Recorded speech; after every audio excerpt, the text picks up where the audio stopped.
ജയ കൃഷ്ണ, ജയ വൃന്ദാവൻ, ശ്രീ ഗോവിന്ദ ഗോപിനാഥ്, മദന മോഹൻ. അപ്പം വൃന്ദാവനത്തിലെ ചില സ്ഥലങ്ങളൊക്കെ വർണ്ണിക്കുന്ന കീർത്തനമാണ്. അപ്പൊ മുഴുവൻ നമ്മൾ പാടുന്നില്ല, ജസ്റ്റ് അതിന്റെ 4 ലൈൻ 4 വരി കേൾക്കാം. ഹരേ കൃഷ്ണ കൃഷ്ണ കൃഷ്ണ ഹരേ ഹരേ, ഹരേ രാം രാം രാം ഹരേ ഹരേ. ഓം അജ്ഞാനതിമിരാന്ധസ്യ ജ്ഞാനാഞ്ജനശലാകയാ ചക്ഷുരുന്മിലിതം യേന തസ്മൈ ശ്രീഗുരവേ നമഃ. ശ്രീചൈതന്യമനോഭീഷ്ടം സ്ഥാപിതം യേന ഭൂതലേ സ്വയം രൂപകഥാ മഹ്യം തഥാപി സ്വപദാന്തികം വന്ദേഹം ശ്രീഗുരോ ശ്രീയുതാപദകമലം ശ്രീഗുരു വൈഷ്ണവംശ ശ്രീരൂപം സാഗ്രജാതം സഹഗണാ രഘുനാഥാനിതം തം സജീവം സാദ്വൈതം സാവധൂതം പരിജന സഹിതം കൃഷ്ണ ചൈതന്യദേവം ശ്രീരാധാ കൃഷ്ണപാദാൻ സഹഗണലളിതാ ശ്രീ വിഷാദാഗിനാംശ. ഹേ കൃഷ്ണ കരുണാ സിന്ധു ദീനബന്ധു ജഗത്പദേ ഗോപേശ ഗോപികാ കാന്ത രാധാകാന്ത നമോസ്തുതേ. തപ്ത കാഞ്ചന ഗൗരാംഗി ശ്രീരാധേ വൃന്ദാവനേശ്വരി വൃഷഭാനുസുതേ ദേവി പ്രണമാമി ഹരിപ്രിയേ വഞ്ച കൽപതരുഭ്യശ്ച കൃപാ സിന്ധുഭ്യശ്ച പതിതാനാം പാവനേഭ്യോ വൈഷ്ണവേഭ്യോ നമോ നമഃ. നമോ വിഷ്ണുപാദായ കൃഷ്ണപ്രേഷ്ഠായ ഭൂതലേ ശ്രീമതേ ഭക്തിവേദാന്ത സ്വാമിന്യതി നാമിനി. നമസ്തേ സരസ്വതേ ദേവേ ഗൗരവാണി പ്രചാരിണി നിർവിശേഷ ശൂന്യവാദി പാശ്ചാത്യദേശധാരിണി. ജയ ശ്രീ കൃഷ്ണ ചൈതന്യ പ്രഭു നിത്യാനന്ദ ശ്രീ അദ്വൈത ഗദാധര ശ്രീവാസാദി ഗൗരഭക്തവൃന്ദ. ഹരേ കൃഷ്ണ കൃഷ്ണ കൃഷ്ണ ഹരേ ഹരേ, ഹരേ രാമ രാമ രാമ ഹരേ ഹരേ. അത് സ്ക്രീന് കാണുന്നില്ലേ? കാണാം മാതാജി. ശരി. അപ്പം വൈഷ്ണവ ഗീതങ്ങൾ എന്ന് പറഞ്ഞിട്ട് ഒരു മലയാളത്തിലെ ബുക്ക് നിങ്ങൾക്ക് കിട്ടും. അപ്പൊ ഇത് മലയാളത്തിലെ വൈഷ്ണവ ഗീതങ്ങളാണ്. അപ്പൊ ഇതിലുണ്ട് ആ പാട്ട്, പക്ഷെ ഓൺലൈനിൽ എനിക്ക് മലയാളത്തില് ഉണ്ടോന്ന് അറിയില്ല. അപ്പൊ ഇത് വൈഷ്ണവ ഗീതങ്ങൾ എന്ന് പറഞ്ഞിട്ട് പ്രഭുപാദരുടെ ഇംഗ്ലീഷ് ബുക്ക് തർജ്ജമ ചെയ്തതാണ്. എല്ലാ ആരതിയുടെ പാട്ട്, മംഗളാരതി, പിന്നെ നമ്മള് ഗുരുവന്ദനം, നമ്മള് സന്ധ്യക്ക് ചെയ്യുന്ന ആരതി, ഗൗരാരതി, എല്ലാം നരസിംഹ പ്രാർത്ഥനകള്, പിന്നെ അഷ്ടകങ്ങള്, പിന്നെ ഗുരുവിനൊക്കെ ഉള്ള പ്രണാമ മന്ത്രം എല്ലാം ഇതിലുണ്ട്.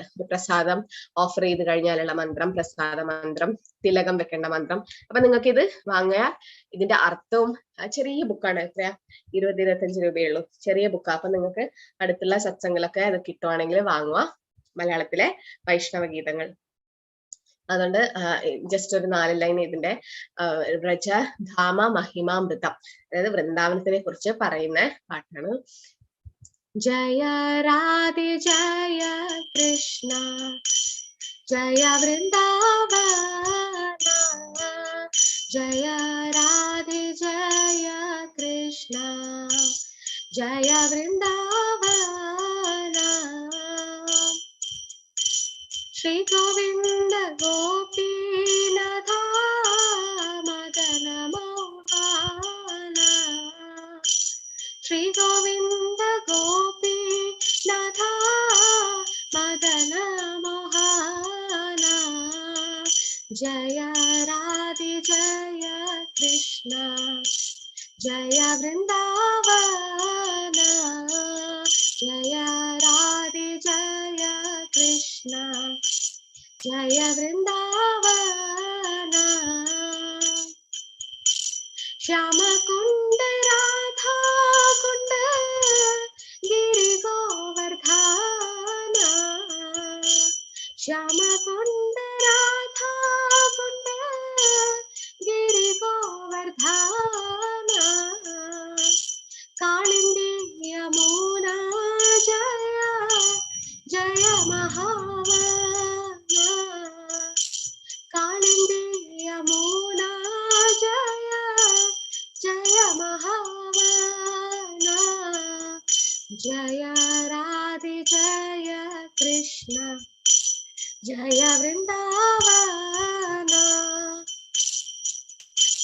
केशी घाट वंशी बना द्वादश कानाना, केशी घाट वंशी बना द्वादश कानाना, जहाँ सब लीला कोइलो श्री नंदनंदना, जहाँ सब लीला कोइलो श्री नंदनंदना,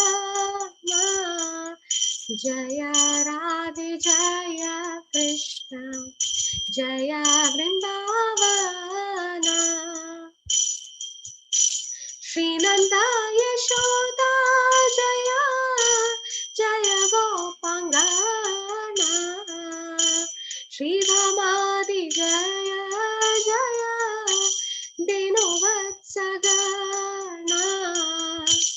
जय वृषभानु जय कीर्तिदा सुंदरी जय पौर्णमासी जय अभिरानगरी जय राधे जय कृष्ण जय वृंदावना जय राधे जय कृष्ण जय वृंदावना श्री गोविंद गोपी सदा मदन मोहना श्री गोविंद गोपी सदा मदन मोहना जय राधे जय कृष्ण जय वृंदावना हरे कृष्ण कृष्ण कृष्ण हरे हरे हरे राम राम राम हरे हरे हरे कृष्ण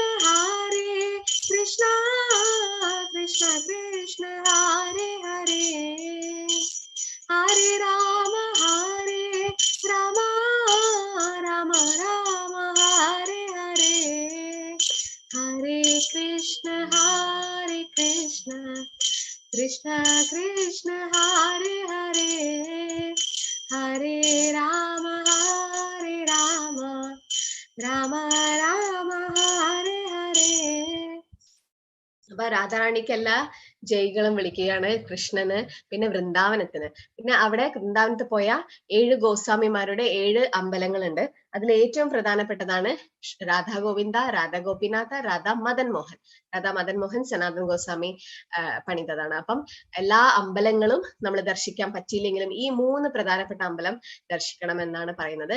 പിന്നെ ഗോവർദ്ധനം നമ്മൾ പരിക്രമം ചെയ്യുമ്പോൾ അവിടെ രാധാകുണ്ട്, രാധാകുണ്ട് അതിൽ കഥയുണ്ട് എങ്ങനെയാ ഉണ്ടായിരുന്നൊക്കെ. പക്ഷെ രാധാകുണ്ടില് നിത്യം കൃഷ്ണൻ കുളിക്കും എന്നാ പറയുന്നത്. അതിന്റെ അടുത്ത് തന്നെ ശ്യാമകുണ്ട്, വളരെ ഭംഗിയുള്ള സ്ഥലമാണ് അവിടെ. അപ്പൊ ഗിരി ഗോവർദ്ധൻ ഇതിനൊക്കെ ജയ് വിളിക്കുകയാണ്. കാളിന്തി, യമുന, മഹാവൻ എന്ന് പറഞ്ഞാൽ 12 വനങ്ങളുണ്ട് വൃന്ദാവനത്തില്. അതിലെ ഒരു വനമാണ് മഹാവൻ. കേശി ഘാട്ട് എന്ന് പറഞ്ഞാൽ കേശി എന്ന് പറഞ്ഞ അസുരനെ ഭഗവാൻ വധിച്ച സ്ഥലമാണ്. നമ്മള് വൃന്ദാവനം പരിക്രമം ചെയ്യുമ്പോൾ യമുനയുടെ തീരത്തായിട്ട് ആ സ്ഥലം കാണാം. വംശീപട്ട, ദ്വാദശ എന്ന് പറഞ്ഞാൽ 12 വനങ്ങൾ. ഇതൊക്കെ ബംഗാളിയിലെ പാട്ടുകളാണ്, അതുകൊണ്ട് നമുക്ക് പെട്ടെന്ന് അർത്ഥം മനസ്സിലാവില്ല. പക്ഷെ എല്ലാവർക്കും ജയ് വിളിക്കുകയാണ് ഇതില്. എവിടെയാണോ ഭഗവാന്റെ ലീലകളൊക്കെ നടന്നത്, നന്ദനന്ദനായ ഭഗവാന്റെ ലീലകൾ നടന്ന സ്ഥലങ്ങളൊക്കെ ജയ് വിളിക്കുകയാണ്. പിന്നെ നന്ദ യശോദമയ്യ നന്ദബാബയല്ലേ ഭഗവാന്റെ അച്ഛനമ്മ. ദേവികയും വസുദേവരെയും കാളി ഭാഗ്യം ചെയ്തത് യശോദാമ്മയും നന്ദബാബയും. എന്തുകൊണ്ടാ? അവർക്കാണ് ഭഗവാന്റെ ബാല്യലീലകളൊക്കെ കാണാൻ പറ്റിയത്. പിന്നെ ശ്രീധാമാദി ജയ ജയ ദീനവത്സകൻ, ശ്രീധാമ ഭഗവാന്റെ സുഹൃത്താണ്. ജയ വൃഷഭാനു കീർത്തിത ദേവിയും രാധാറാണിയുടെ അച്ഛനമ്മയാണ്. പൗർണമാസി ആന്റിയാണ്. പിന്നെ അവരൊക്കെ ഗ്ലോറിഫൈ ചെയ്യുന്ന പാട്ടാണ് വ്രജധാമ മഹിമാമൃത. ഹരേ കൃഷ്ണ. അപ്പം എല്ലാവരും പഠിക്കാൻ ശ്രമിക്കുക. വേറെ ട്യൂണിൽ നമുക്കിത് പാടാം. കുറെ ട്യൂണുകളിൽ ഇത് അവൈലബിൾ ആണ്, നിങ്ങൾക്ക് യൂട്യൂബിലൊക്കെ അടിച്ചു നോക്കാം. അപ്പൊ നമുക്ക് ഇന്ന് 9ാമത്തെ അധ്യായമാണ്. ഇന്ന് ഭക്തിരസാമൃത സിന്ധു ഉണ്ട്. അപ്പം എല്ലാവർക്കും ബുക്ക് ഉണ്ടെന്ന് വിചാരിക്കുന്നു. ഓൺലൈനിൽ ഞാൻ ഇട്ട് തന്ന മലയാളത്തില് വെറും 6 അധ്യായം മാത്രമേ ഉള്ളൂ. എന്താ ചെയ്യാ, ഞാനത് ശ്രദ്ധിച്ചതായിരുന്നു. അപ്പൊ ഈ ബുക്ക് എല്ലാവരും വാങ്ങുക. ഭക്തിരസാമൃത സിന്ധു ഹാർഡ് കോപ്പി. നമ്മൾ ഓൺലൈനിൽ വായിക്കുന്നതിനേക്കാളും നല്ല ബുക്കായിട്ട് വായിക്കുമ്പം നമുക്കത് കൂടുതൽ മനസ്സിലേക്ക് പകരും. അപ്പം വളരെ പ്രധാനപ്പെട്ട പുസ്തകമാണ് ഭക്തിരസാമൃത സിന്ധു, രൂപഗോസ്വാമി എഴുതിയ ബുക്ക് അല്ലെ. അപ്പൊ ഇതേതാ സ്ഥലം എന്നറിയോ? ഇത് വൃന്ദാവനത്തിലെ രൂപഗോസ്വാമി സമാധി മന്ദിരാണ്, രാധാ ദാമോദർ അമ്പലത്തിൽ. അവിടെ പ്രഭുപാദർ ലെക്ചർ കൊടുക്കുകയാണ് ഭക്തിരസാമൃത സിന്ധുവെ പറ്റിയിട്ട്. ശ്രീ രാധാ ഗോവിന്ദ് കി ജയ്. അപ്പം ആദ്യത്തെ അധ്യായങ്ങളൊക്കെ ജസ്റ്റ് ഒന്ന് നമ്മൾ ഓൾറെഡി പഠിച്ചു. എത്ര തരം ഭക്തികൾ ഉണ്ട് എന്ന്. സാധന ഭക്തി, അതിൽ വൈദി സാധന ഭക്തി അല്ലെ, ഇതൊക്കെ ഞാൻ ഇനി ഇനി പറയുന്നില്ല, നമുക്ക് ഓൾറെഡി ഇത് പഠിച്ചു നമ്മള്. വൈദിസാധന ഭക്തി, രാഗാനുഗ ഭക്തി, ഭാവഭക്തി, പ്രേമഭക്തി അല്ലെ. പിന്നെ ഭക്തിക്ക് വേണ്ടുന്ന യോഗ്യത എന്ന് പറഞ്ഞാൽ എന്താ? വെറും ആഗ്രഹം മാത്രം, വേറൊന്നും നമുക്ക് ആവശ്യമില്ല. അപ്പം നമ്മളിപ്പോ 9-ാം അധ്യായത്തിലെത്തി. 9-ാം അധ്യായത്തിൽ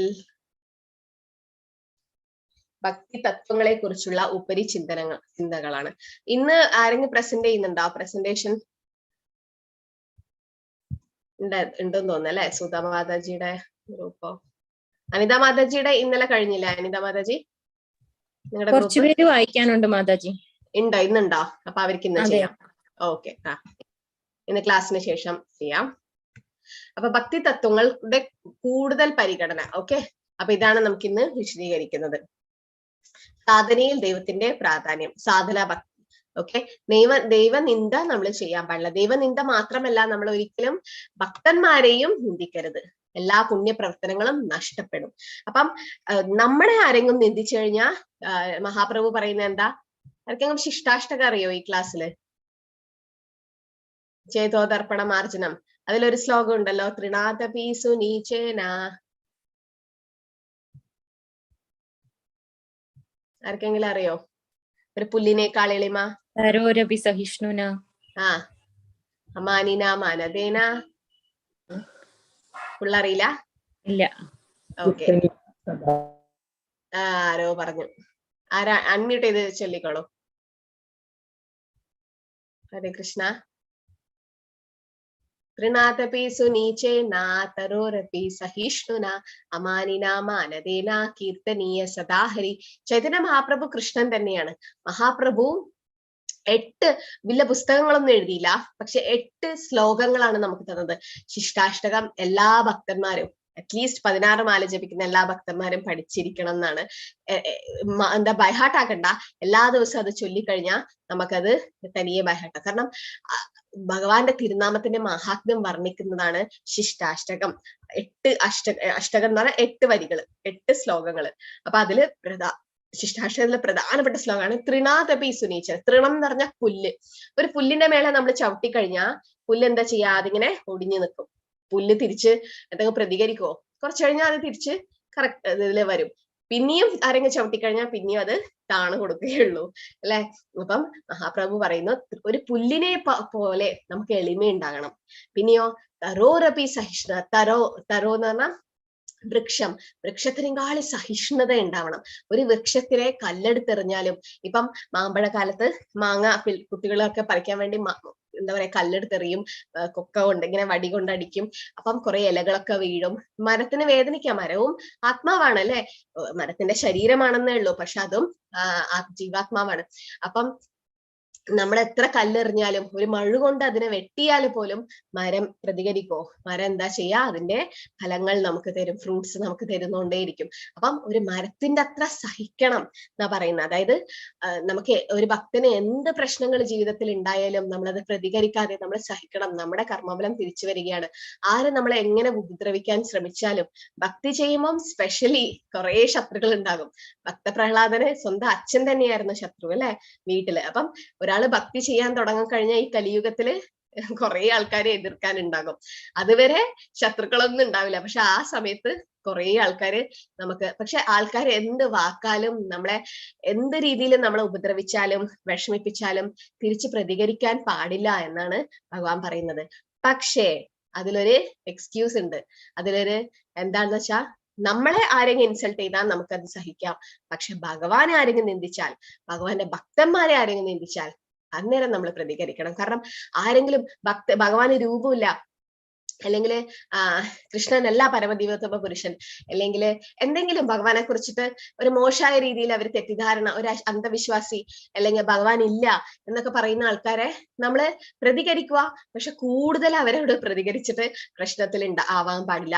അവരെ നമ്മൾ അവോയ്ഡ് ചെയ്ത് വിടുകയാണ് വേണ്ടത്. ജസ്റ്റ് ഇഗ്നോർ ചെയ്യുക, അവരധികം പരിഗണിക്കേണ്ട. പക്ഷെ ആരെങ്കിലും ഭഗവാനെ നിന്ദിക്കുകയോ, ഭഗവാന്റെ ഭക്തന്മാരെ, ശ്രീല പ്രഭുപാദർ പോലുള്ള പുണ്യാത്മാക്കൾ, അവരൊക്കെ ശുദ്ധ ഭക്തന്മാർ, അവരൊക്കെ ആരെങ്കിലും നിന്ദിച്ചു കഴിഞ്ഞാൽ അങ്ങനെ നമ്മൾ പ്രതികരിക്കണം. ആ സമയത്ത് നമ്മൾ പ്രതികരിക്കാതിരിക്കാൻ പാടില്ല എന്നാണ് പറയുന്നത്. അപ്പം ദൈവനിന്ദ ചെയ്യുന്ന ഒരാളുടെ ഫലം എന്താ? പുണ്യപ്രവർത്തനങ്ങളൊക്കെ അദ്ദേഹത്തിന് നഷ്ടപ്പെടും അല്ലെ. അങ്ങനെ നമ്മൾ ഒരിക്കലും ചെയ്യാൻ പാടില്ല. ചൈതന്യ മഹാപ്രഭുയുടെ കൂട്ടത്തിലെ ഒരു ഭക്തൻ ഉണ്ടായിരുന്നു. ആ ഭക്തൻ ഭഗവാന്റെ കൂടെ നിന്നിട്ട് സങ്കീർത്തനമൊക്കെ ചെയ്യും. തിരിച്ചു പോയി മായാവാദികളോട് കൂടി ചേർന്നിട്ട് ഭഗവാന് രൂപമില്ല, ഭഗവാൻ ഇല്ല, അങ്ങനെയൊക്കെ സംസാരിക്കും. അപ്പൊ ഭഗവാൻ ഇത് ഇഷ്ടപ്പെട്ടില്ല. ഇതാന്ന് കുട്ടീനാട്ടി എന്ന് പറയും, അതായത് ഡ്യൂപ്ലിസിറ്റി. നമ്മള് ഭക്തനാണ്, പക്ഷെ വേറെ അവിടെ കൂട്ടത്തിൽ ചെന്ന് നമ്മൾ ഭക്തനാവില്ല. നമ്മൾ ഭഗവാനെ നാമൊക്കെ ജപിക്കും, പക്ഷെ നമ്മൾ പുറത്തിറങ്ങി കഴിഞ്ഞ് ഭൗതികമായിട്ടുള്ള ആൾക്കാരുടെ കൂടെ ചേർന്നിട്ട് നമ്മൾ ഭക്തന്മാരെ നിന്ദിക്കുക, അങ്ങനെയൊന്നും നമ്മൾ ചെയ്യാൻ പാടില്ല. അപ്പൊ അങ്ങനെ ചെയ്യുന്നത് പാപമാണ്. നമ്മൾ എത്ര പുണ്യം ചെയ്താലും അതൊക്കെ നഷ്ടപ്പെടുന്ന പറയുന്നത്. അപ്പൊ അത് ഇങ്ങനെ കൈകാര്യം ചെയ്യണം. മരം പോലെ കൂടുതൽ വിനീതവും സഹിഷ്ണുതവും.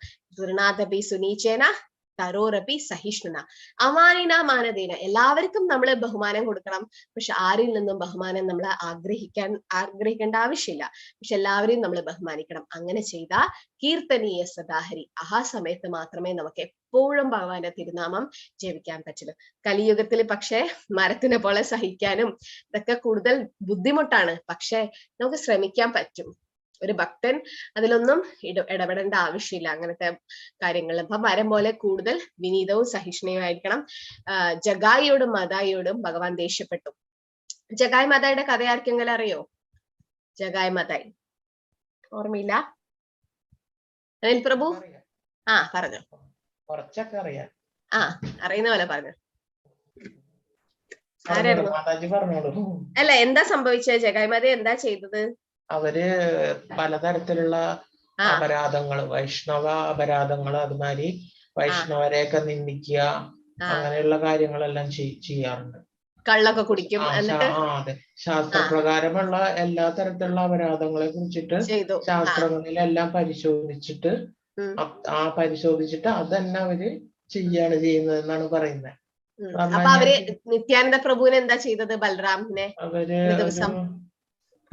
എന്തോ ഒരു വടിയോ കുപ്പി എന്തോ സാധനങ്ങൾ കൊണ്ട് അടുക്കി എന്തോണോ ചെയ്തത്. ഹരിനാമ കീർത്തനം ചെല്ലാൻ പറഞ്ഞ സമയത്ത് മർദ്ദിക്കുകയാണ് ചെയ്തത്. കറക്റ്റ്. അപ്പം ജഗായ് മാതാ എന്ന് പറഞ്ഞിട്ട് 2 ഏട്ടനും അനിയനും അവര് കള്ളുടിയ മരക്കായിരുന്നു. അപ്പം പ്രഭു പറഞ്ഞ പോലെ ഒരു കള്ളിന്റെ കുപ്പി അവരെ കയ്യിലുണ്ടായിരുന്നു, ഒരു മൺകുടം. അതുകൊണ്ട് ആ സമയത്ത് ഹരിനാമം ഇങ്ങനെ പ്രചരിപ്പിക്കുന്ന സമയമായിരുന്നു. ചൈതന്യ മഹാപ്രഭു, കൃഷ്ണൻ, നിത്യാനന്ദ പ്രഭുവായ ബൽറാമാണ് നിത്യാനന്ദ പ്രഭുവായിട്ട് വന്നത്. നിത്യാനന്ദ പ്രഭുവിനോടും ഹരിദാസ് ഠാക്കൂർ ബ്രഹ്മാവ് വന്നു ഹരിദാസ് ഠാക്കൂറായിട്ട് വന്നു. ഇവര് രണ്ടാളോടും ഹരിനാമം പ്രചരിപ്പിക്കാൻ പറഞ്ഞു. അപ്പൊ നിത്യാനന്ദ പ്രഭു എല്ലാവരുടെ പോയിട്ട് ഭഗവാന്റെ തിരുനാമം ജപിക്കുവോ, പ്ലീസ് ഭഗവാന്റെ തിരുനാമം ജപിക്കുക എന്ന് പറഞ്ഞാൽ അവരൊക്കെ കാലിൽ വീണ് കെഞ്ചുമായിരുന്നു. ആ സമയത്ത് നോക്കുമ്പോ ഈ ജഗായ് മാതായി എന്ന് പറഞ്ഞാൽ ആ ദേശത്ത് തന്നെ ഇങ്ങനെയൊരു പതിതരില്ല. അതായത് അത്രയും അവര് പ്രഭു പറഞ്ഞ പോലെ ശാസ്ത്രങ്ങളൊക്കെ നിന്ദിച്ച് എല്ലാ മോശകർമ്മങ്ങളും എല്ലാ ദിവസവും ചെയ്തുകൊണ്ട് ജീവിച്ച 2 വ്യക്തികൾ. അപ്പം നിത്യാനന്ദ പ്രഭു വിചാരിച്ചു ഇവരെ ആദ്യം ഉദ്ധരിക്കണം. ഇവരെ ഉദ്ധരിച്ച ആ ഗ്രാമപ്രദേശത്തിലെ എല്ലാവരും ഉദ്ധരിക്കും. കാരണം നമ്മുടെ നാട്ടിലെ ഏറ്റവും കുറച്ച് തെമ്മാടിയായി നടക്കുന്ന പിള്ളേർ നന്നാകുമ്പം നമ്മളൊക്കെ പറയല്ലേ, നോക്ക് അവരെ കണ്ടുപഠിക്ക്, അവരെങ്ങനെ ഉണ്ടായ പിള്ളേരായിരുന്നു, അവരിപ്പം നന്നായി. അപ്പൊ അതുകൊണ്ട് നിത്യാനന്ദ പ്രഭു വിചാരിച്ചു അവരെ ആദ്യം മാറ്റിയെടുക്കാന്ന്. എന്നിട്ട് പോയിട്ട് ഹരിനാമം ജപിക്കാൻ പറഞ്ഞു. പക്ഷെ കള്ളിന്റെ അതൊരു ഇൻടോക്സിക്കേഷൻ, ആ ഒരു ലഹരിയിൽ ജഗായി മതായി കൊട എടുത്തിട്ട് നിത്യാനന്ദ പ്രഭുവിനെ അടിക്കുകയാണ് ഉണ്ടായിരുന്നത്. അപ്പം അങ്ങനെ ചോര വന്നു. ഇതറിഞ്ഞാൻ ചൈതന്യ മഹാപ്രഭു അവിടെ പാഞ്ഞെത്തി തന്റെ സുദർശന ചക്രം, ഭഗവാൻ തന്നെയല്ലേ, സുദർശന ചക്രം എടുത്തു.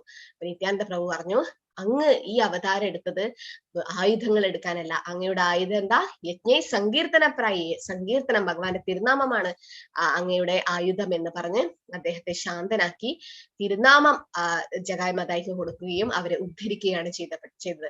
പക്ഷെ അന്നേരം ചൈതന്യ മഹാപ്രഭു ജഗായ് മാതായോട് ദേഷ്യപ്പെട്ടു. എന്തുകൊണ്ടാ? നിത്യാനന്ദ പ്രഭുവിനെ ഉപദ്രവിച്ചതുകൊണ്ട്. നിത്യാനന്ദ പ്രഭു ബൽറാം അല്ലേ?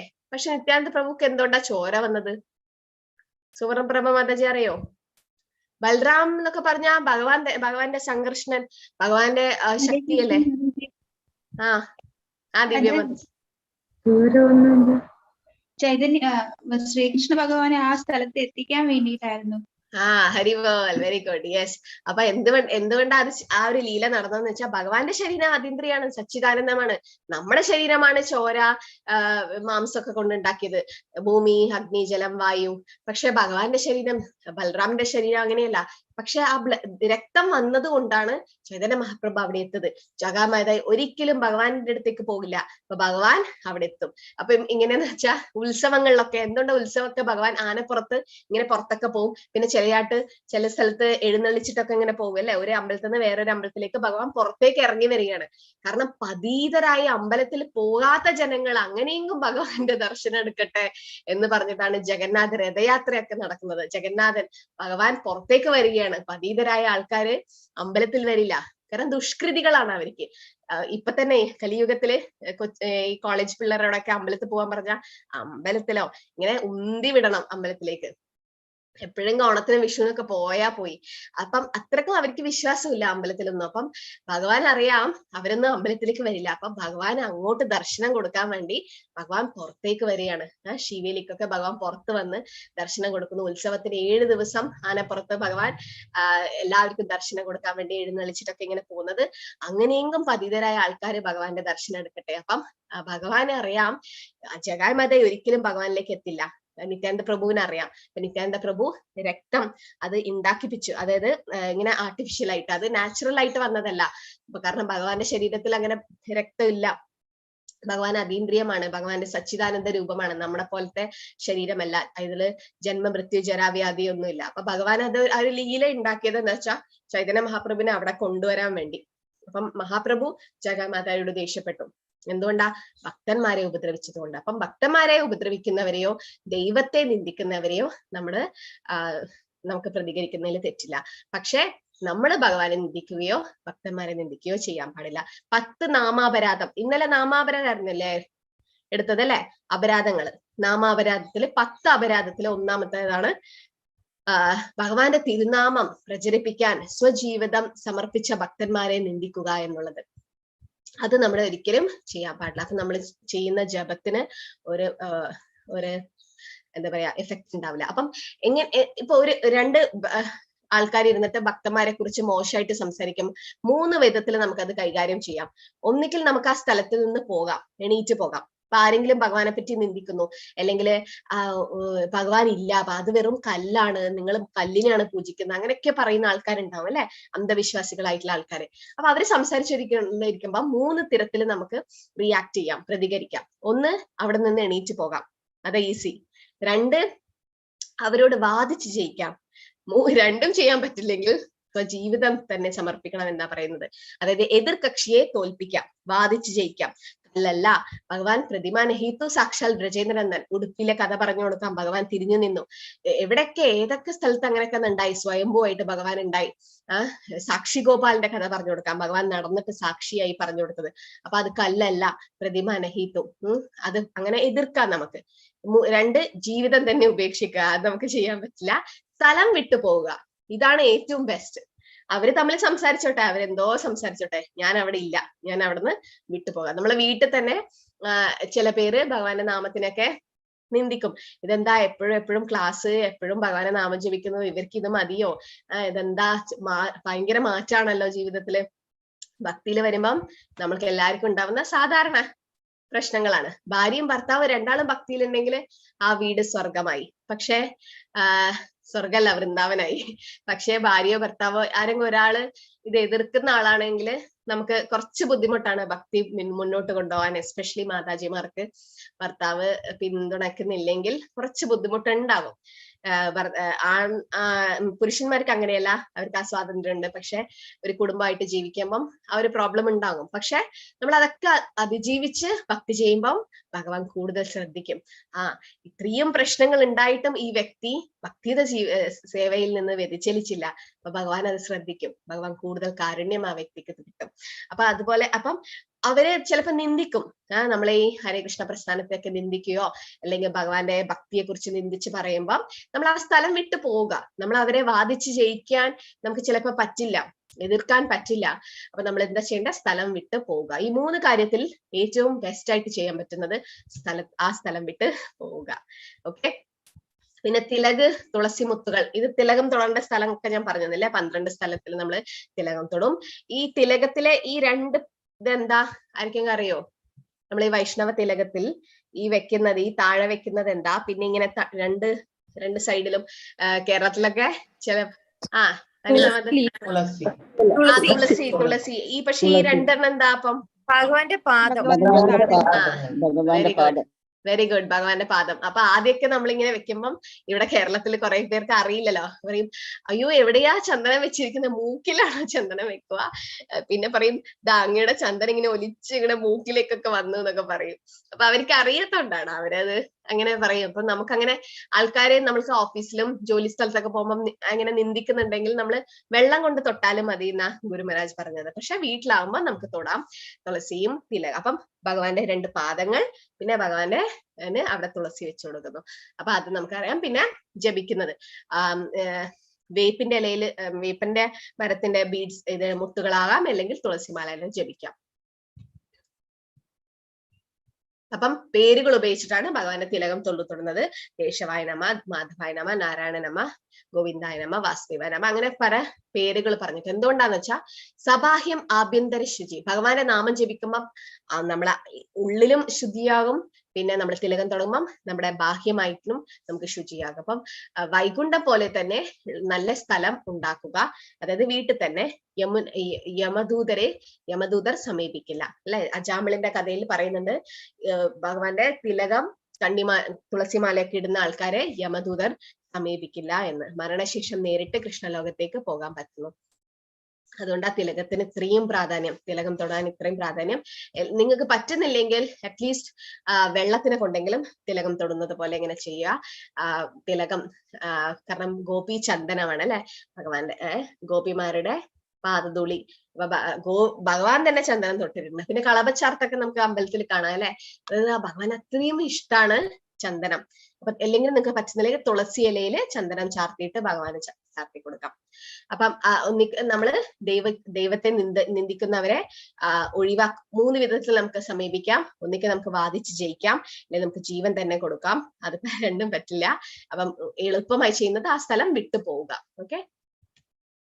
അപ്പം ഭഗവാൻ ഉദ്ധവരോട് കൃഷ്ണൻ പറയുന്നുണ്ട്, മായയെ കീഴടക്കുകയില്ല, എന്നെ മായ കീഴടക്കുകയില്ല. അത് ഭഗവാന്റെ ശക്തി തന്നെയാ മായ അല്ലെ. പുഷ്പമാലകൾ സ്വീകരിക്കും. അപ്പൊ ഭഗവാന് അർപ്പിച്ചപ്പം അമ്പലത്തിലൊക്കെ പോയ തുളസിമാല, പിന്നെ കല്യാണമൊക്കെ കഴിക്കുമ്പോ തുളസിമാലയാണ് ഗുരുവായൂർ അമ്പലത്തിന് കൊടുക്കുന്നത്. ഭഗവാന് ചാർത്തിയിട്ട് അത് ഭഗവാന്റെ പ്രസാദമായിട്ട് കൊടുക്കുന്നു. അല്ലെങ്കിൽ നിങ്ങൾ അമ്പലത്തിലൊക്കെ പോയി കഴിഞ്ഞാൽ ഇസ്കോണിലൊക്കെ ഭഗവാൻ ഇട്ടുകൊടുത്ത തുളസി പൂമാല തന്നെ ഇസ്കോൺ വൃന്ദാവനത്തിലൊക്കെ തരും. ഇവിടുത്തെ അമ്പലത്തില് ഭഗവാന്റെ പാദത്തില് പൂജാരി ഇട്ടിട്ട് പൂജിക്കുന്ന പുഷ്പങ്ങൾ വാരിയിട്ടാണ് നമുക്ക് പുഷ്പാഞ്ജലിയോ അല്ലെങ്കിൽ അമ്പലത്തില് പിന്നെ ചന്ദനൊക്കെ കിട്ടുമ്പം തരുന്നത് അല്ലെ. അത് ഭഗവാന്റെ പാദത്തിൽ വെച്ച പുഷ്പമാണ്. ആ പുഷ്പം നമ്മള് മണക്കുകയോ തലയിൽ ചൂടുകയോ ഒക്കെ ചെയ്തു കഴിഞ്ഞാൽ മായ തന്നെ നമ്മളെ കീഴടക്കില്ല. കാരണം മായ ശക്തി എന്താ? ഭഗവാന്റെ തന്നെ എനർജിയാണ്, ഭഗവാന്റെ ബാഹ്യശക്തിയാണ്. ആഭ്യന്തര ശക്തി ബഹിരംഗ ശക്തിയാണ് മായാദേവി. അപ്പൊ മായനെ കീഴടക്കാനുള്ള ഏറ്റവും നല്ല വഴി എന്താ? ഭഗവാന്റെ ശരണം പ്രാപിക്കുക. അനിൽ പ്രഭുന ശ്ലോകം അറിയോ? ദേവിശേഷ ഗുണമയി മമ മായ ദുരത്യയ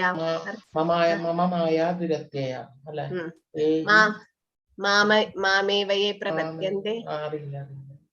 അപ്പൊ ആർക്കെങ്കിലും അറിയോ മായയെ എങ്ങനെ മറികടക്കാം എന്ന് ഭഗവാൻ പറയുന്നുണ്ട്. ദേവിശേഷ ഗുണമയി മമ മായ ദുരത്യയ. മായശക്തി ഭഗവാന്റെ തന്നെ എനർജിയാണ്. പക്ഷെ മാമേവയെ പ്രപത്യന്തെ മായയെ താം തരന്തിതെ. ഭഗവാന്റെ ശരണം പ്രാപിച്ച മായയെ നമുക്ക് അതിജീവിക്കാൻ പറ്റും. എങ്ങനെയാണോ ഒരു കടലില് നമുക്ക് മുങ്ങിയിട്ട് നമ്മൾ താണുകൊണ്ടിരിക്കുമ്പോൾ ഒരു ഹെലികോപ്റ്റർ വന്ന് നമ്മളെ എടുത്തുകൊണ്ട് പോകുന്നു, അല്ലെങ്കിൽ ഒരു കപ്പൽ വന്നിട്ട് നമ്മളെ രക്ഷിക്കുന്നു. അതുപോലെ നമ്മൾ മായയിൽ പെട്ടുകൊണ്ടിരിക്കുമ്പം ഭഗവാന്റെ ശക്തിയാണ് മായ. അപ്പൊ ഭഗവാനെ ശരണം പ്രാപിച്ച മായ നമ്മളെ തൊടില്ല. ഒരു ഭക്തൻ എപ്പോഴും മായയെ ശ്രദ്ധിക്കണം.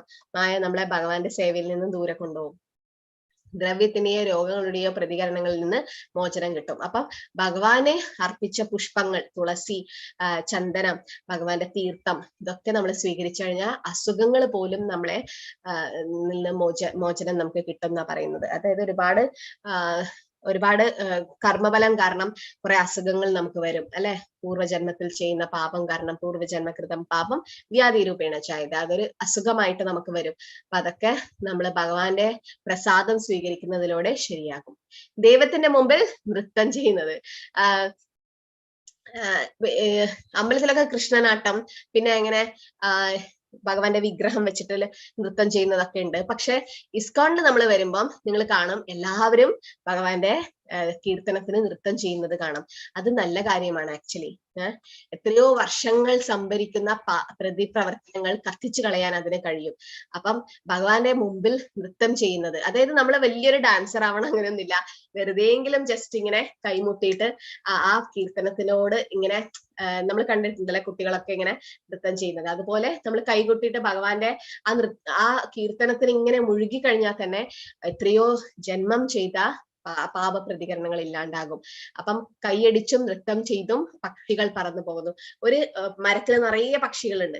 അപ്പൊ നിങ്ങൾ അതിന്റെ ചുവട്ടിൽ പോയിട്ട് പെട്ടെന്ന് കൈ കൊട്ടിക്കഴിഞ്ഞാൽ ആ പക്ഷികളൊക്കെ പറന്നു പോകും. അതുപോലെ ഭഗവാന്റെ കീർത്തനത്തിന് കൈ അടിച്ചു കഴിഞ്ഞാൽ നമ്മൾ ചെയ്ത കുറേ ജന്മത്തിൽ ചെയ്ത പാപ പ്രതികരണങ്ങളായ പക്ഷികൾ നമ്മളെ വിട്ടുപോകും എന്നാണ് പറയുന്നത്. അപ്പം കരങ്ങൾ നമ്മൾ ഉപയോഗിക്കേണ്ടത് ഭഗവാന്റെ കീർത്തനത്തിന് എന്താ പറയാ കൈകൊട്ടാൻ വേണ്ടിയിട്ടാണ്. അപ്പം വെറുതെയെങ്കിലും ഭഗവാന്റെ നാമം ജപിക്കുമ്പോ, ഇങ്ങനെ നമ്മൾ സന്ധ്യാനാമം ജപിക്കുമ്പോ, അല്ലെങ്കിൽ നമ്മൾ കീർത്തനമായിട്ട് ചൊല്ലുമ്പോൾ നമ്മൾ കരത്താളം, അതായത് കൈ നമ്മൾ ഉപയോഗിച്ച് കൈ അടിച്ചിട്ട് നമ്മൾ എന്താ പറയാ കീർത്തനം ചെയ്യണം. അത് ചെയ്തു കഴിഞ്ഞാൽ എത്രയോ ജന്മം ചെയ്ത പാപം ഇല്ലാതായി തീരും. പിന്നെ ഭഗവാന്റെ മുമ്പിൽ നമസ്കരിക്കുന്നത്, മധ്യാജിമാം നമസ്കുരു അല്ലെ. 4 കാര്യങ്ങൾ ഭഗവാൻ പറയുന്നില്ലേ, ഏതൊക്കെയാ? മന്മനാഭവ മത്ഭക്തോ, ആർക്കറിയാം? മധ്യാജിമാം നമസ്കുരു അല്ലെ. പിന്നെ ഓക്കെ, അപ്പം ഏതൊക്കെയാണ് ഈ 4 കാര്യങ്ങൾ സുവർണപ്രഭ മാതാജി?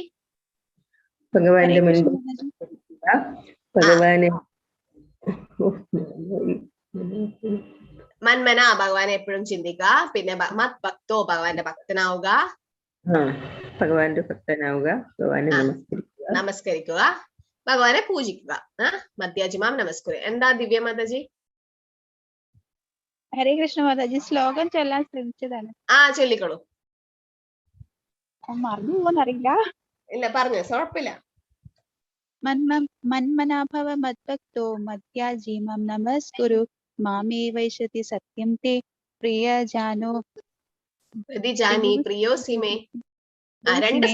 രണ്ട് സ്ഥലത്ത് അത് വരുന്നുണ്ട് അല്ലെ. ആ ശ്ലോകം 18-ാം അധ്യായത്തിൽ വരുന്ന, 9-ാം അധ്യായത്തിൽ 34-ാമത്തെ ശ്ലോകത്തിലും വരുന്നുണ്ട്. അപ്പം ആദ്യത്തെ 2 ലൈൻ സെയിം ആണ്. മന്മനാഭവ മദ്ഭക്തോ മധ്യാജിമാം നമസ്കുരു മാമേ വൈശ്യസി യുക്തൈവം ആത്മാനാം മത്പരായണം. അത് 9-ാം അധ്യായത്തില്. 18-ാം അധ്യായത്തിൽ മാതാജി ചൊല്ലിയത് മന്മനാഭവ മദ്ഭക്തോ മധ്യാജിമാം നമസ്കുരു മാമേ വൈശ്യസി സത്യം തേ പ്രതിജാനി പ്രിയോസിമേ. 2 പ്രാവശ്യം ഭഗവാൻ ഇതേ ശ്ലോകം ആവർത്തിക്കുന്നത് എന്തുകൊണ്ടാ? അത് ചെയ്യാൻ വേണ്ടി. ഭഗവത്ഗീത എന്ന് പറഞ്ഞത് വെറുതെ വായിച്ചു പോകേണ്ട പുസ്തകമല്ല, നമ്മുടെ ജീവിതത്തിൽ പ്രാവർത്തികമാക്കേണ്ട പുസ്തകമാണ്. ഭഗവാൻ പത്രം പുഷ്പം ഫലം തോയം, ഭക്തിയോടെ സ്നേഹത്തോടെ ഒരു പുഷ്പമോ ഫലമോ പൂവോ കായോ എന്നെ അർപ്പിക്കൂ എന്ന് ഭഗവാൻ പറഞ്ഞാൽ അത് നമ്മൾ ചെയ്യണം അല്ലെ. അപ്പൊ അത് ഭഗവത്ഗീതയിൽ പറയുന്നത് നമ്മൾ ചെയ്യണം. അതുപോലെ ഭഗവാൻ സംശയം ചോദിക്കാനാ. എന്താ പ്രഭു? അതിപ്പോ ഭഗവാന്റെ ചരണതീർത്ഥം എല്ലാ ദിവസവും കുടിക്കുന്നതും അതുമാതിരി അത് എങ്ങനെയാ അത് കുടിക്കുന്നതും അതിലുള്ള ആ ചരണതീർത്ഥത്തിലുള്ള തുളസി ഭക്ഷണത്തില് ഇട്ടാലും അത് നിവേദ്യം പോലെ ആവില്ലേ? തീർച്ചയായും. കാരണം ഭഗവാന്റെ എന്താ പറയാ തീർത്ഥം എന്ന് പറയുന്നത് ഭഗവാനെ അഭിഷേകം ചെയ്ത വെള്ളമായിരിക്കും അല്ലെ. ഭഗവാന്റെ പാദം കഴുകിയ. അപ്പൊ അത് വളരെ പ്രധാനപ്പെട്ടതാണ്. അത് ഭഗവാന്റെ കാരുണ്യമാണ്. അതിലുള്ള തുളസിയും നമുക്ക് സേവിക്കാം. അത് പ്രസാദമായി മാറി പ്രഭു. അത് ഞാൻ ചെയ്യുന്നതാണ് കേട്ടോ. ഞാൻ തുളസി, ഒരു തുളസി തറയുടെ അവിടെ 2 പാദങ്ങളുടെ ഒരു സ്റ്റാച്ചു പോലെ ചെറുത്. അപ്പൊ അതില് തുളസി ജലവും തുളസി ഒഴിച്ചിട്ട് ആ തുളസി കൊണ്ടുപോയിട്ട് ഭക്ഷണത്തിൽ കൊണ്ടിടും. അങ്ങനെയും ചെയ്യാം. അപ്പൊ അതും ഭഗവാന്റെ കാരുണ്യം തന്നെയാണ്. വളരെ വളരെ നല്ലത്. കാരണം നമ്മളങ്ങനെ ചെയ്യുമ്പോ നമുക്കത് എന്താ പറയാ ഭഗവാനെ അഭിഷേകം ചെയ്ത പോലെ തന്നെ ആയിരിക്കും. അപ്പൊ തുളസി ഇട്ട് കഴിഞ്ഞാൽ പിന്നെ ഒന്നും പറയണ്ട. ഭഗവാൻ അത് ഓട്ടോമാറ്റിക്കായിട്ട് സ്വീകരിച്ചു കഴിഞ്ഞു. അപ്പൊ അത് നമുക്ക് ഉപയോഗിക്കാം. നമുക്കത് എന്തിനാ അത് കളയേണ്ട ആവശ്യമില്ല അല്ലെ. ഭഗവാന്റെ പാദം കഴുകിയെന്ന് പറഞ്ഞാൽ ഭഗവാൻ തന്നെയാണത്. അപ്പൊ അത് ചരണാമൃതം എന്ന് പറയുന്നത് ഭഗവാന്റെ കാരുണ്യാണ്. അപ്പൊ അത് നമുക്ക് കുഴപ്പമൊന്നുമില്ല, അത് നമ്മൾ ചെയ്യുന്നതിന് തെറ്റൊന്നുമില്ല കേട്ടോ. അപ്പം ഭഗവാന്റെ മുമ്പിൽ നമസ്കരിക്കണം എന്ന് പറയുന്നത് ഒരാൾ മഹത്തായ ആചാരവും മറ്റൊരാൾ ദൈവത്തെ വണങ്ങുന്നതും തുല്യമല്ല. കാരണം രണ്ടാമത്തേത് വീണ്ടും ജനിക്കുന്നില്ല. അപ്പൊ ഒരുപാട് ആചാരങ്ങൾ നമ്മളിങ്ങനെ പാലിക്കും, വ്രതം എടുക്കും, അത് ഇത് ഓക്കെ. പക്ഷെ നമ്മൾ ഭഗവാന്റെ മുമ്പിൽ വണങ്ങിക്കഴിഞ്ഞാ അത് രണ്ടാമത് പുനർജനിക്കില്ല എന്നാ പറയുന്നത്, ഭഗവാന്റെ മുമ്പിൽ നമസ്കരിക്കുന്നത്. അപ്പം പുരുഷന്മാർ അമ്പലത്തിൽ പോയി കഴിഞ്ഞാൽ ദണ്ഡവത് നമസ്കാരമാണ് ചെയ്യേണ്ടത്. സാഷ്ടാംഗ നമസ്കാരം എന്ന് പറയില്ലേ, അതായത് ഒരു ദണ്ഡം, ഒരു വടി നമ്മൾ വീണ് കഴിഞ്ഞാൽ എങ്ങനെയാ അത് ഫ്ലാറ്റ് ആയിട്ട് അങ്ങനെ ഗ്രൗണ്ടിൽ ഉണ്ടാവും. അതുപോലെ പുരുഷന്മാരെ നീണ്ടു നിവർന്ന് കൈയൊക്കെ ഇങ്ങനെ നിവർത്തിയിട്ട് വേണം ഭഗവാന്റെ മുമ്പിൽ നമസ്കരിക്കാൻ. സ്ത്രീകൾക്ക് അത് ദണ്ഡവത് നമസ്കാരം, സ്ത്രീകൾക്ക് പഞ്ചാംഗ നമസ്കാരം നമ്മളിങ്ങനെ മടങ്ങിയിട്ടാണ് ചെയ്യേണ്ടത്. അത് രണ്ടും പറ്റാത്ത ആൾക്കാര് കൈ ഉയർത്തിയിട്ട് ശരണാഗതി നമസ്കാരം എന്ന് പറയും, ദ്രൗപദി ചെയ്ത പോലെ അങ്ങനെയും ചെയ്യാം. അപ്പം ദൈവത്തെ വണങ്ങുന്നത്, കാരണം നമ്മുടെ അഹങ്കാരം ശിരോ ഋഷികേശ പദാഭിവന്ദനെ, നമ്മുടെ ശിരസ് നമ്മുടെ എന്താ പറയാ ഒരുപാട് അഹങ്കാരമൊക്കെ മിഥ്യാഹങ്കാരമൊക്കെ ഉണ്ടാവും. അതൊക്കെ നമ്മുടെ ഭഗവാന്റെ മുമ്പിൽ സമർപ്പിക്കുകയാണ്, വണങ്ങണം. അപ്പൊ ഭഗവാന്റെ മുമ്പിൽ നമസ്കരിക്കണം. മദ്യാജീവാം നമസ്കുരു, ഭഗവാൻ പറയുന്നത് എന്നെ നമസ്കരിക്കൂ. മാം നമസ്കുരു എന്ന് പറഞ്ഞാൽ ഭഗവാനെ നമസ്കരിക്കണം, എല്ലാ പാപങ്ങളും ഇല്ലാണ്ടാകും. ഭഗവാനെ സ്വീകരിക്കാൻ എഴുന്നേറ്റ് നിൽക്കണം. ഇപ്പൊ ശീവേലി എടുത്തിട്ട് ഭഗവാനെ എടുത്തിട്ട് പുറത്തേക്ക് വരും അല്ലെ, എന്നിട്ട് ശീവേലി ചുറ്റും, അല്ലെങ്കിൽ ഉത്സവ സമയത്ത് ഭഗവാൻ വരുമ്പോ അല്ലെ എഴുന്നള്ളിച്ച് വരുമ്പോ എണീച്ച് നിൽക്കാതെ ചില പേർ അവിടെ തന്നെ ഇരിക്കും, മൊബൈലിൽ കളിക്കുകയൊക്കെ ചെയ്യും. അത് നിന്ദയാണ്, അങ്ങനെ ചെയ്യാൻ പാടില്ല. ഭഗവാൻ വരുമ്പോൾ എഴുന്നേറ്റ് നിന്ന് സ്വീകരിക്കണം. ഭഗവാനെ മാത്രല്ല, ഭഗവാന്റെ ഭക്തര് വരുമ്പോഴും എണീച്ച് നിന്ന് അവിടെ നമസ്കരിക്കണം എന്നാ പറയുന്നത്. പിന്നെ ദൈവത്തെ പിന്തുടരുന്നത്, അതായത് പ്രദക്ഷിണം വെക്കുമല്ലോ, അമ്പലത്തിൽ പ്രദക്ഷിണം വെക്കുക. ഒരു പ്രദക്ഷിണം നമുക്ക് ചെയ്യാൻ പറ്റും, അത് ചെയ്യുക. അതിൽ കൂടുതൽ ചെയ്യേണ്ടവര് 3 നിർത്താൻ പാടില്ല, 4 പ്രദക്ഷിണം ചെയ്യണം എന്നാ, ഒന്നില്ലെങ്കിൽ 4. വിഷ്ണു ക്ഷേത്രം, കൃഷ്ണക്ഷേത്രം പ്രദക്ഷിണം ചെയ്തു കഴിഞ്ഞാൽ നമ്മൾ ചെയ്യുന്നത് പാദസേവനമാണ്. നമ്മുടെ പാദം, നമ്മുടെ ഈ കാല് ഭഗവാന്റെ സേവയിലേക്ക് ഉൾപ്പെടുത്തുകയാണ് ചെയ്യുന്നത്. അപ്പം പ്രദക്ഷിണം ചെയ്യുക. എല്ലാവരും വേഗം തന്നെ അമ്പലത്തിലൊക്കെ പോയി തുടങ്ങിക്കോളൂ, കാരണം ഇനി ആദ്യം ഒരു ലോക്ക്ഡൌൺ ഒക്കെ വരാൻ പോകുന്നുണ്ട്, ഒമിക്രോൺ ഒക്കെ വരാൻ പോകുന്നുണ്ട്. അപ്പൊ ഇനി ആദ്യം ഒരു ലോക്ക്ഡൌൺ പ്രതീക്ഷിക്കാം. അപ്പൊ അടുത്തുള്ള അമ്പലത്തിലൊക്കെ പറ്റുന്ന എത്ര ദിവസങ്ങളിൽ പോവുക, എന്നിട്ട് ഭഗവാന്റെ ദർശനം എടുക്കുക. പോകാൻ പറ്റാത്ത ആൾക്കാർ വീട്ടിൽ തന്നെ ചെയ്താലും മതി. വീട്ടിൽ നമുക്ക് തുളസിയുടെ ചുറ്റു പോകാം, അല്ലെങ്കിൽ നമുക്ക് ഭഗവാനെ വീട്ടിൽ നിന്ന് പ്രാർത്ഥിക്കാം അല്ലെ, വീട്ടിൽ നിന്ന് നമുക്ക് ചെയ്യാൻ പറ്റുന്നതൊക്കെ ചെയ്യുക. അപ്പം ഭഗവാന്റെ പിന്നാലെ പ്രദക്ഷിണം വെക്കുന്നതും വലിയൊരു കാര്യമാണ്. ക്ഷേത്രത്തിലേക്കോ തീർത്ഥാടന സ്ഥലത്തേക്കോ പോകാം. വിഷ്ണു ക്ഷേത്രം സന്ദർശിക്കുന്നത്, കൃഷ്ണ ക്ഷേത്രം സന്ദർശിക്കുന്നത്, സ്പെഷ്യലി ഏകാദശി ദിവസം പോകുന്നത് വളരെ പ്രധാനപ്പെട്ടതാണ്. ഭൗതിക അസ്തിത്വത്തിന്റെ മരുഭൂമിയിലൂടെ കടന്നു പോകും, അസ്വസ്ഥത്തിന്. അതായത് നമുക്ക് ഒരുപാട് വരൾച്ചയുള്ള ജീവിതത്തിൽ കുറച്ചെങ്കിലും ഒരു ആശ്വാസം കിട്ടുന്നത് ഭഗവാന്റെ ആ ധാമിലും. അമ്പലത്തിലെ നമ്മളെ വീട്ടിൽ ചെയ്യുന്ന പോലത്തെ അമ്പലത്തിലും ചെയ്യുന്ന, പക്ഷെ അമ്പലത്തില് ആ ചൈതന്യം കൂടുതൽ ഉണ്ടാവും. അതായത് അവര് അത്രയും 24 മണിക്കൂർ അവിടെ ഭഗവാന്റെ സേവയാണ് നടക്കുന്നത്, നമ്മുടെ വീട്ടിലെ പോലെയല്ല. അതുകൊണ്ട് ഭഗവാന്റെ ചൈതന്യം കൂടുതൽ. എല്ലാരും പറയും ഭഗവാൻ എല്ലായിടത്തും ഉണ്ടല്ലോ, പിന്നെ എന്തിനാ അമ്പലത്തിൽ പോകേണ്ട ആവശ്യം അല്ലെ, ഭഗവാൻ എല്ലായിടത്തും ഉണ്ട്, ശരിയാ, അപ്പൊ അമ്പലത്തിൽ എന്തിനാ പോകേണ്ട ആവശ്യം എന്നൊക്കെ ഇപ്പൊ ചോദിക്കും. അപ്പൊ അതുപോലെ കാറ്റ് എല്ലായിടത്തും ഉണ്ട്, പക്ഷെ നമുക്ക് വണ്ടിയിലെ ടയറിന് കാറ്റടിക്കണമെങ്കിൽ നമ്മള് ആ കാറ്റടിക്കേണ്ട ആ സ്ഥലത്ത് തന്നെ പോയിട്ട് വേണം അടിക്കാൻ. എന്തുകൊണ്ട്? ആ കാറ്റ് എല്ലായിടത്തും ഉണ്ടല്ലോ. പക്ഷെ ആ കാറ്റിന്റെ ആ ഒരു ഇന്റൻസിറ്റി, അല്ലെങ്കിൽ ആ കാറ്റിന്റെ ശക്തി, ആ എയർ കയറ്റേണ്ടത്, ആ ഒരു ഇതുള്ളത് കൂടുതലുള്ളത് ആ സ്ഥലത്തായിരിക്കും. അതുപോലെ ചൈതന്യം അല്ലെങ്കിൽ ഭഗവാന്റെ സേവ കൂടുതൽ ചെയ്യുന്നത് അമ്പലത്തിലാണ്. വീടും അമ്പലം തന്നെ, നമ്മുടെ ശരീരവും അമ്പലം തന്നെ, പക്ഷെ ആ ചൈതന്യം ഏറ്റവും കൂടുതൽ നമുക്ക് കിട്ടുക അമ്പലത്തിൽ പോയി കഴിഞ്ഞാലാ. ആ അമ്മയുടെ ഗർഭപാത്രത്തിൽ പ്രവേശിക്കുന്നതിൽ നിന്നുള്ള മോചനം നമുക്ക് കിട്ടും ക്ഷേത്രത്തിലോ തീർത്ഥാടന സ്ഥലത്തോ പോയി കഴിഞ്ഞാൽ. അപ്പൊ അതായത് പുനർജന്മം ഇല്ലാണ്ടാകും.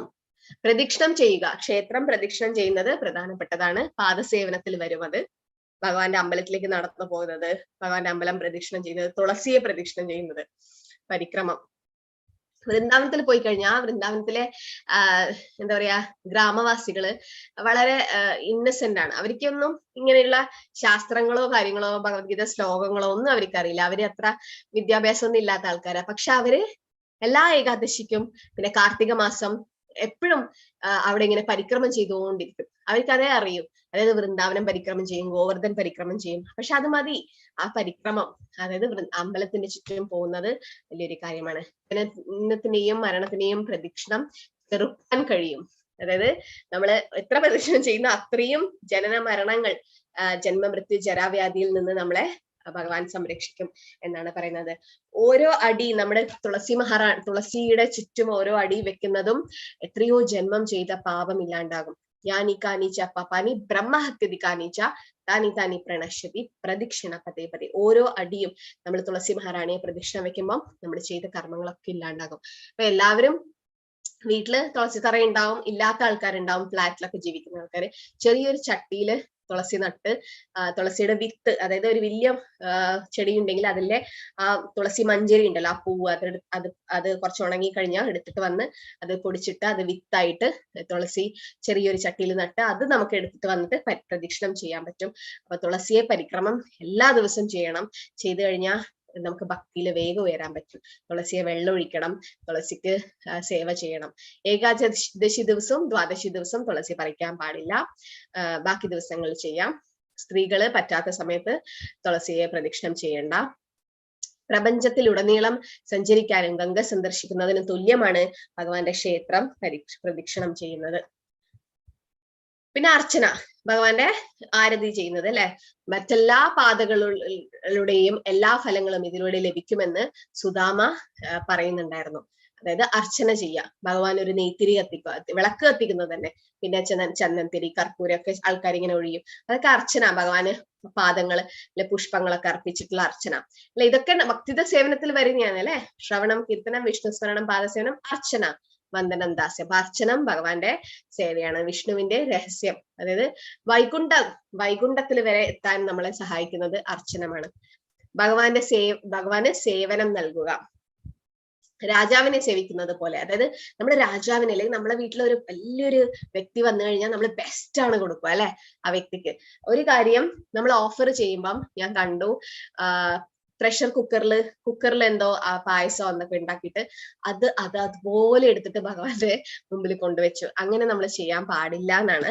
നമുക്ക് അറിയാത്തത് കൊണ്ടാണ് നമ്മളത്, അജ്ഞതയിലായതുകൊണ്ട് നമ്മൾ ചെയ്യുന്നതാണ്. പക്ഷെ വീട്ടിലൊരു പുതിയൊരു പാത്രം, ഒരു ചെറിയ, ആരും ഇതുവരെ ഉപയോഗിക്കാത്ത ഒരു പുതിയ പാത്രം, ഒരു ചെറിയ പ്ലേറ്റോ ചെറിയ കോപ്പയോ എന്തെങ്കിലും ഉണ്ടെങ്കിൽ ഒരു ഗ്ലാസ്, അത് ഭഗവാന് മാത്രമായി മാറ്റി വെക്കുക. ഒരു പുതിയ പ്ലേറ്റും ഗ്ലാസ്സും ഒക്കെ അതിൽ ഭഗവാന് മാത്രം നിവേദിക്കുക. നമ്മളിപ്പം ഭക്ഷണം ഉണ്ടാക്കി കഴിഞ്ഞിട്ടാകുമ്പം, പക്ഷെ ഭഗവാനെ നിവേദിക്കുമ്പം വെജിറ്റേറിയൻ ഫുഡായിരിക്കണം, അതിൽ ഉള്ളി വെളുത്തുള്ളി നമ്മൾ ഉണ്ടില്ല. പക്ഷെ ഇട്ട ആൾക്കാർ എന്താ പറയാ, പായസം അങ്ങനെയൊക്കെ ഉണ്ടാക്കുന്ന ആൾക്കാര്, വീട്ടില് അങ്ങനെ ഉള്ളിയും വെളുത്തുള്ളിയൊന്നും അവോയ്ഡ് ചെയ്യാൻ പറ്റാത്ത ആൾക്കാര് അറ്റ്ലീസ്റ്റ് എന്തെങ്കിലും പായസം ഉണ്ടാക്കുമ്പോൾ വിശേഷ ദിവസം എന്തെങ്കിലും ഉണ്ടാക്കി കഴിഞ്ഞാൽ, അല്ലെങ്കിൽ ഒന്നും വേണ്ട, ഒരു ഫ്രൂട്ട്സ് എങ്കും അതെടുത്തിട്ട് ആ പ്ലേറ്റിൽ, ഭഗവാന് കൊടുക്കേണ്ട പ്ലേറ്റിൽ വെക്കണം. അല്ലാണ്ട് ഇപ്പൊ പ്രഷർ കുക്കറിൽ നമ്മൾ എന്തെങ്കിലും ആക്കി കഴിഞ്ഞാൽ അത് എടുത്തിട്ട് ആ പ്ലേറ്റിൽ വെച്ച് അതിനെ മേലെ തുളസി വെച്ച് ഒരുപാട് ചൂടോടെ ഭഗവാനെ ഓഫർ ചെയ്യാൻ പാടില്ല. കുറച്ച് തണിഞ്ഞതിന് ശേഷം ആ പ്ലേറ്റിൽ ആ ഗ്ലാസ്സിൽ വെള്ളം എടുത്തിട്ട് ഫ്രൂട്ട്സ് ആയാലും എന്തായാലും വെച്ചിട്ട് വേണം ഓഫർ ചെയ്യാൻ. അത് തിരിച്ചെടുത്തതിന് ശേഷം നമ്മുടെ മെയിൻ ഡിഷിൽ ഇത് മിക്സ് ചെയ്യാം. അതിനുശേഷം ആ പാത്രം കഴുകിയിട്ട് വേറെ തന്നെ വെക്കണം. ആ പാത്രത്തിൽ വീട്ടിലെ ആരും തന്നെ കഴിക്കാൻ പാടില്ല. അത് ഭഗവാന് വേണ്ടി മാത്രമുള്ള പാത്രമായിരിക്കണം.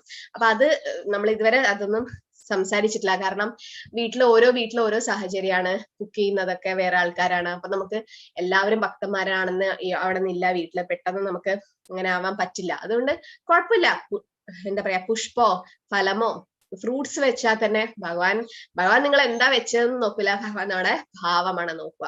അപ്പൊ രാജാവിനെ സേവിക്കുന്ന എങ്ങനെയാ, ബെസ്റ്റ് കാര്യങ്ങൾ കൊടുക്കുക. അതുപോലെ ഭഗവാന് നമ്മള് വീട്ടിൽ എന്തെങ്കിലും നന്നായിട്ട് എന്തെങ്കിലും ഉണ്ടാക്കി കഴിഞ്ഞാൽ, ഉണ്ണിയപ്പൊക്കെ ഉണ്ടാക്കി കഴിഞ്ഞാൽ നമ്മൾ വേഗം അത് ഭഗവാനെ ഓഫർ ചെയ്യുക. ആദ്യം കുറച്ച് ഭഗവാനെ കൊണ്ടു കൊടുക്കുക. അപ്പൊ ആ ഒരു പ്ലേറ്റ് ഭഗവാന് വേണ്ടി മാത്രം വെക്കുക കേട്ടോ. അത് നമ്മള് വേറെ ആർക്കും യൂസ് ചെയ്യാൻ പാടില്ല. സമ്പന്നരായ ആളുകൾ ക്ഷേത്രം പണിയുന്നതിനും സേവിക്കുകയും വേണം. അതായത് ഭഗവാന്റെ സേവ ചെയ്യേണ്ട സ്ഥലമാണ് ക്ഷേത്രം. അപ്പൊ ഭഗവാന്റെ ക്ഷേത്രം നിർമ്മിക്കുന്നതിനൊക്കെ നമുക്ക് സഹായിക്കാം. പിന്നെ പാടുന്നത്, കീർത്തനം നമുക്ക് പാടാം അല്ലെ. ഇപ്പം ഇനിയുള്ള അടുത്തുള്ള കാര്യങ്ങൾ പറയുന്നത് ജപിക്കാനുള്ള 3 വഴികളാണ്. അതായത് ആലാപനം, സങ്കീർത്തനം, ജപം. നമ്മൾ ഒറ്റയ്ക്ക് ചെയ്യുന്നത് എന്താ, ജപം. ഹരേ കൃഷ്ണ കൃഷ്ണ കൃഷ്ണ ഹരേ ഹരേ, ഹരേ രാമ രാമ രാമ രാമ ഹരേ ഹരേ.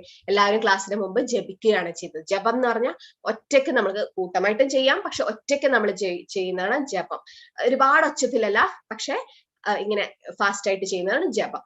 സങ്കീർത്തനം എന്ന് പറഞ്ഞാൽ എന്താ? ഒരുപാട് ഭക്തന്മാർ ഒരുമിച്ചിരുന്ന് പാടുന്നത്. ആലാപനം ഒറ്റയ്ക്ക് നമുക്ക് കീർത്തനം പാടാം. അപ്പം ഞാനൊരു വീട്ടിൽ പോയപ്പം ആ വീട്ടിലൊരു കുട്ടി കുളിച്ച് റെഡി ശുദ്ധിയായിട്ട് ആ കുട്ടി ഭഗവാന്റെ മുമ്പിൽ ഇരുന്നിട്ട് കീർത്തനം പാടുകയാണ്. ആരുമില്ല അവിടെ ശ്രദ്ധിക്കാൻ. ആ കുട്ടി ഞാൻ വന്നതൊന്നും അറിയുന്നുണ്ടായിട്ടില്ല.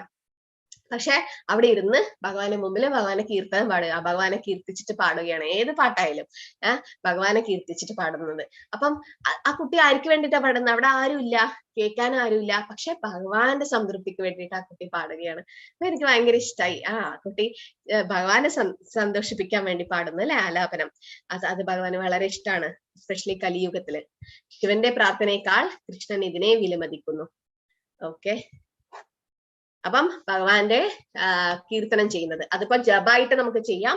എല്ലാ ദിവസവും നമ്മൾ ഇത്രമാല മഹാമന്ത്രം ജപിക്കുന്നു. സങ്കീർത്തനം എന്ന് പറയുന്നത് ഒരുമിച്ചിരുന്നിട്ട് നാമസങ്കീർത്തനം എന്ന് പറയാം. കലിയുഗത്തിൽ പറയുന്നത് എന്താ? നാമസങ്കീർത്തനം യസ്യ സർവപാപ പ്രണാശനാവും പ്രണമാവും ദുഃഖശമന സ്തംനമാമീൻ ഹരിപരം. ശ്രീമദ് ഭാഗവതം പറയുന്നു, നാമസങ്കീർത്തനാണ് എല്ലാ പാപങ്ങളിൽ നിന്ന് മോചനം നേടാനുള്ള ഒരേ ഒരു വഴി. അപ്പൊ ഭഗവാന്റെ സങ്കീർത്തനം ചെയ്യുക എന്നതിനേക്കാൾ കൂടുതൽ പാപങ്ങൾ പ്രതിരോധിക്കാൻ കഴിയും. നമ്മൾ എത്ര പാപങ്ങൾ നമുക്ക് ചെയ്യാൻ പറ്റുമോ? എനിക്കിപ്പോ ഒരു 100 പാപങ്ങൾ ചെയ്യാൻ പറ്റുമെന്ന് വിചാരിക്കുക, അതിനേക്കാൾ പാപങ്ങൾ ചെയ്യാൻ പറ്റുന്നതിനെയും എതിർക്കാൻ നാമസങ്കീർത്തനത്തിന് പറ്റും. ലീല സങ്കീർത്തനം, അതായത് ഭഗവാന്റെ ലീലകൾ നടന്നത്. ഭഗവാൻ പൂതനെ ഹരിച്ചതും കാളിയന്റെ മേൽ നടനമാടിയ ഭഗവാനേ, അങ്ങനെയൊക്കെ പാട്ടുണ്ട്. പാണ്ഡവർക്കു നീ ബന്ധുവായി നിന്നു കാത്തവനെ. അപ്പൊ ഇതൊക്കെ കാളിയന്റെ മേൽ നടനമാടിയ ഭഗവാൻ. അപ്പൊ അത് ലീലയാണ്, ഭഗവാന്റെ ലീലയാണ് കാളിയന്റെ മേൽ നടനമാടിയിട്ട്. അല്ലെ വെണ്ണ കട്ടുന്ന ഭഗവാൻ. അതൊക്കെ ലീലകളായിട്ട് നമുക്ക് ആ സങ്കീർത്തനം ചെയ്യാൻ പറ്റും. പ്രഹ്ലാദ് മഹാരാജാവ് ഇത് കേൾക്കുവാണ് ചെയ്തത്. അന്നേരം തന്നെ ഭൗതികമായിട്ടുള്ള അഭിലാഷങ്ങളൊക്കെ പോയി. പിന്നെ ഗുണസങ്കീർത്തനം, ഭഗവാന്റെ ഗുണങ്ങൾ സങ്കീർത്തിക്കാൻ പറ്റും. എല്ലാ ത്യാഗത്തിന്റെയും അറിവിന്റെയും ദാനത്തിന്റെയും മറ്റുള്ളവരുടെയും ആത്യന്തിക പൂർണ്ണത ഭഗവാന്റെ മഹത്വം ജപിക്കുക എന്നതാണ്. പൂർണ്ണത എന്ന് പറഞ്ഞാൽ ഭഗവാന്റെ മഹത്വം, ഭഗവാന്റെ ഗുണങ്ങള്. അതായത് ഭഗവാൻ എത്ര സുന്ദരനാണെന്നുള്ളത് നമുക്ക് ബ്രഹ്മസംഹിതയിൽ പറയുന്നുണ്ട്. വീടും കൺവന്തമരമിന്ദ ദയാളദാക്ഷം ബർഹാവതാംശമശിതം പുത സുന്ദരാംഗം കന്തർപ്പക്കോട്ടി കമനീയ വിശേഷ ശോഭം ഗോവിന്ദമാദി പുരുഷം തമഹം ഭജാമി. അപ്പൊ അത് ഗുണാണ് ഭഗവാന്റെ സൗന്ദര്യം എന്നുള്ള ഭഗവാന്റെ ഗുണം. പിന്നെയോ പൂതന വിഷാണ് ഭഗവാന് കൊടുത്തത്.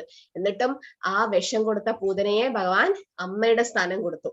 ലഭേ ഗതിം ധാത്രി ഉചിതം തതോന്യം കമ്പാദയാലും ശരണം രചേമ.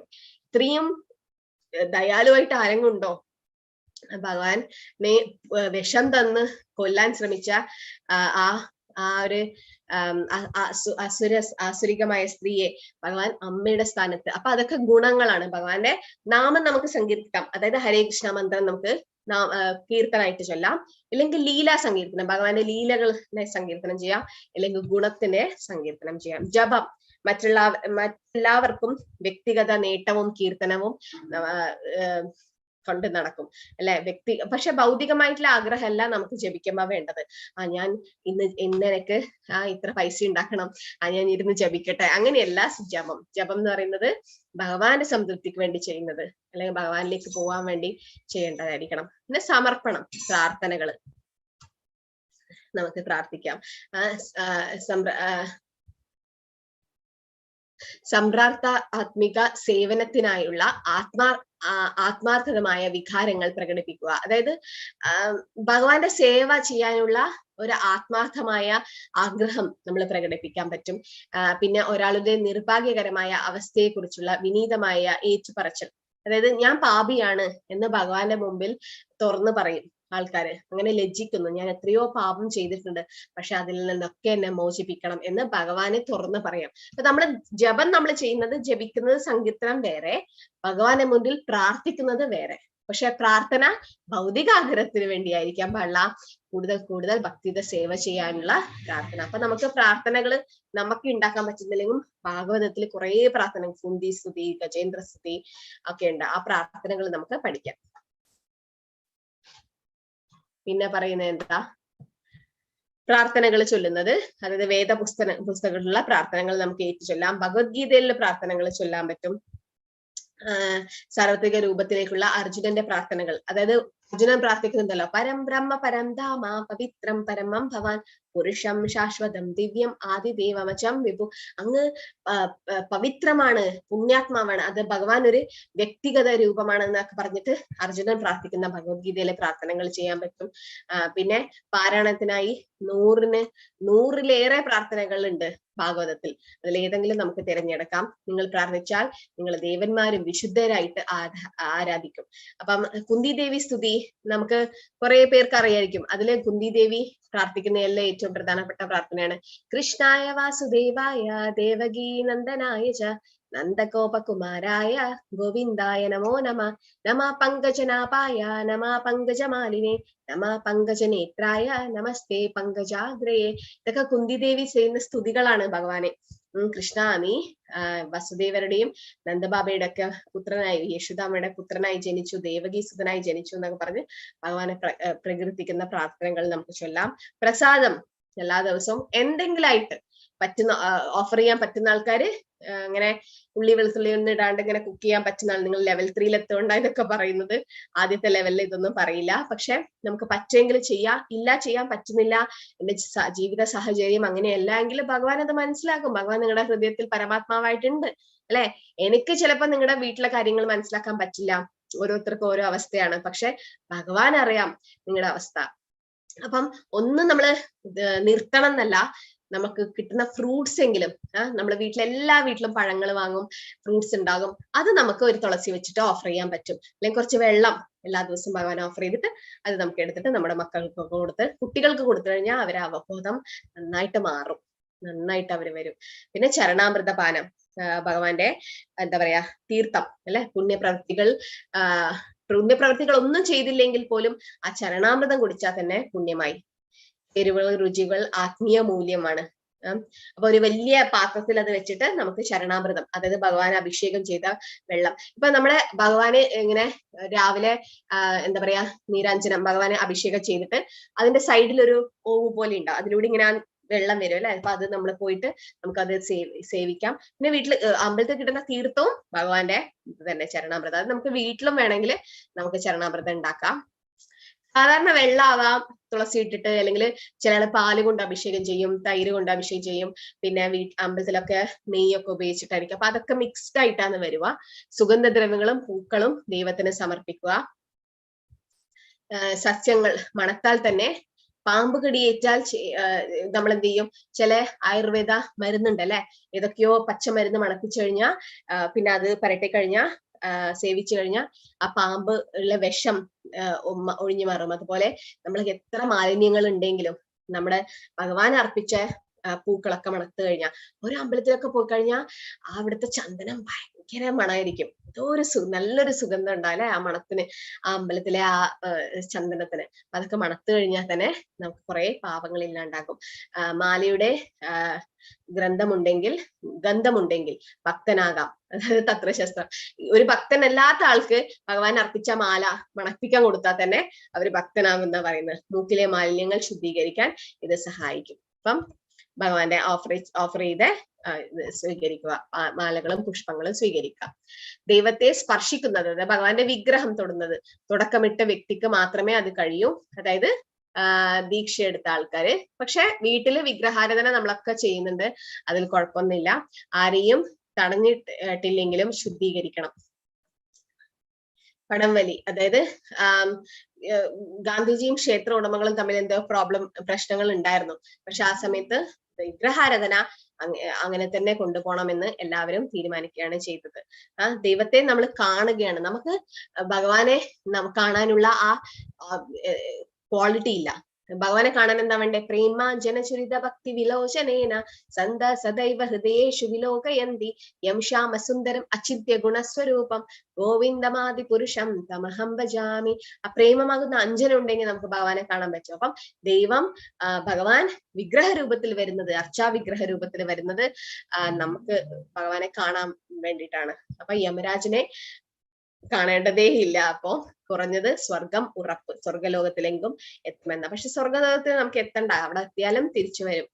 നമുക്ക് ഭഗവാന്റെ ലോകത്താണ് എത്തേണ്ടത് അല്ലെ. ഭഗവാനെ ആരതിയും ആഘോഷവും നിരീക്ഷിക്കുന്നത്, ആരതി കണ്ടാൽ തന്നെ മതി. ഇപ്പം മംഗളാരതി രാവിലെ നമുക്ക് ആരതി ചെയ്യാൻ പറ്റുന്നില്ലെങ്കിൽ രാവിലെ ഇസ്കോൺ മംഗളൂരിൽ ആരതി നടക്കുന്നുണ്ട്. അത് ഓൺലൈനിൽ സൂമിൽ വന്നിട്ട് നമുക്ക് കണ്ടാൽ തന്നെ, ദർശനം എടുത്താൽ തന്നെ അതിന്റെ ഫലം കിട്ടും. പണ്ട് ബ്രാഹ്മണനെ കൊല്ലുന്നതിൽ നിന്ന് ഒഴിവാക്കി എന്താ പറയാ, കൃഷ്ണൻ, രാമൻ, വൈഷ്ണവർ, ചൂലൻ യാത്ര, ഇതൊക്കെ നമ്മള് ജന്മദിനം, ഇതൊക്കെ നമ്മള് ആഘോഷിക്കും. അപ്പം ഒരു ബ്രാഹ്മണനെ കൊല്ലുന്നതാണ് ഏറ്റവും വലിയ ഹത്യ, അതായത് ഏറ്റവും വലിയ പാപം. അതുവരെ ഇല്ലാണ്ടാകും. പിന്നെ ചണ്ടാളനെ കണ്ടാലും വിഷ്ണുവിന്റെ കൂട്ടാളിയായി കണക്കാക്കപ്പെടുന്നു. അതായത് ചണ്ടാള കുലത്തിൽ ജനിച്ചാലും, ചണ്ടാളൻ എന്ന് പറഞ്ഞാൽ പട്ടിമാംസമൊക്കെ തിന്നുന്ന ആൾക്കാരുണ്ടായിരുന്നു ഓരോ ഭാഗത്ത്. അപ്പൊ അവരെ ഏറ്റവും താണ രീതിയിലാണ് ഉള്ളതെന്നാ പറയുക. അപ്പൊ അവര് പോലും വിഷ്ണുവിന്റെ കൂട്ടാളികളായിട്ട് കണക്കാക്കപ്പെടുന്നു ഭഗവാന്റെ ആരതിയും ആഘോഷത്തിൽ പങ്കെടുത്താൽ. യോഗികൾ പോലും ഭക്തി സേവനത്തിലേക്ക് ഉയർത്തപ്പെടും. അപ്പൊ അതാണ് 9ാം അധ്യായത്തിലുള്ളത്. 9ാം അധ്യായത്തിൽ നമ്മൾ ബേസിക്കലി പഠിച്ചത് ഭക്തന്മാരെ നിന്ദിക്കാൻ പാടില്ല. ഭക്തന്മാരെ നിന്ദിച്ചു കഴിഞ്ഞാൽ നമുക്ക് ഉയരാൻ പറ്റില്ല. അപ്പൊ ഭക്തന്മാരെ നിന്ദിക്കാണ്ടിരിക്കാൻ എന്താ നമ്മൾ ചെയ്യേണ്ടത്? ഒന്നിക്കിൽ ആ സ്ഥലത്ത് നിന്ന് ഒഴിവായി പോവുക, അല്ലെങ്കിൽ വാദിച്ച് ജയിക്കുക, സ്വന്തം ജീവൻ തന്നെ കൊടുക്കുക. പിന്നെ ഓരോ കാര്യങ്ങൾ നമ്മൾ പഠിച്ചു. ഭഗവാനെ പ്രദക്ഷിണം ചെയ്യേണ്ടത്, പിന്നെ തീർത്ഥങ്ങൾ സ്വീകരിക്കേണ്ടത്, ഭഗവാനെ അർപ്പിച്ച പൂവും പുഷ്പങ്ങളും തുളസിയും സ്വീകരിക്കേണ്ടത് അല്ലെ. ഇതൊക്കെ ഓരോ സ്റ്റെപ്പാണ് നമ്മൾ ഭക്തിയിലേക്ക് ഉയർന്നു വരാൻ വേണ്ടിയിട്ട്. അപ്പൊ 9ാം അധ്യായം കുറെ കൂടുതലുണ്ട്. ബുക്കില് നമ്മൾ വായിക്കുകയാണെങ്കിൽ ഓരോ പോയിന്റും ശ്രീല രൂപ ഗോസ്വാമി വളരെ ഡീറ്റെയിൽ ആയിട്ട് ഇത് എക്സ്പ്ലെയിൻ ചെയ്തിട്ടുണ്ട്. അപ്പൊ നിങ്ങളൊക്കെ നിങ്ങളുടെ ഭക്തിവൃക്ഷയില്, അതായത് ആ സ്റ്റഡി ഗ്രൂപ്പിൽ പോയിരുന്ന് വായിക്കുക. സ്റ്റഡി ഗ്രൂപ്പിൽ പോകാത്ത ആൾക്കാര്, എന്തെങ്കിലും കാരണം കൊണ്ട് പോകാൻ പറ്റാത്ത ആൾക്കാർ വീട്ടിലിരുന്ന് വായിക്കുക. നമ്മൾ ഒരിക്കലും ഒറ്റയ്ക്ക് ഇത് വായിക്കില്ല. ഭക്തിരസാമൃത ഹിന്ദു പോലുള്ള ബുക്ക് വായിക്കണമെങ്കിൽ നമുക്ക് അത്രയ്ക്കും ഇൻട്രസ്റ്റ് ഉണ്ടാവണം. അപ്പൊ നമുക്ക് ഒറ്റയ്ക്ക് വായിക്കാൻ പറ്റാത്തതുകൊണ്ടാ നിങ്ങളോട് അനിത മാതാജിയും സുധ മാതാജിയൊക്കെ നടത്തുന്ന ഭക്തിവൃക്ഷയിൽ പങ്കെടുക്കണം എന്ന് പറയുന്നത്. എല്ലാവരും പങ്കെടുക്കുക, എന്നിട്ട് അതിൽ ഇരുന്ന് വായിക്കുക. ഇതിൽ കാരണം എല്ലാ പോയിന്റ്സും നമുക്ക് കവർ ചെയ്യാൻ പറ്റില്ല, ഒരുപാടുണ്ട് ഇതില്.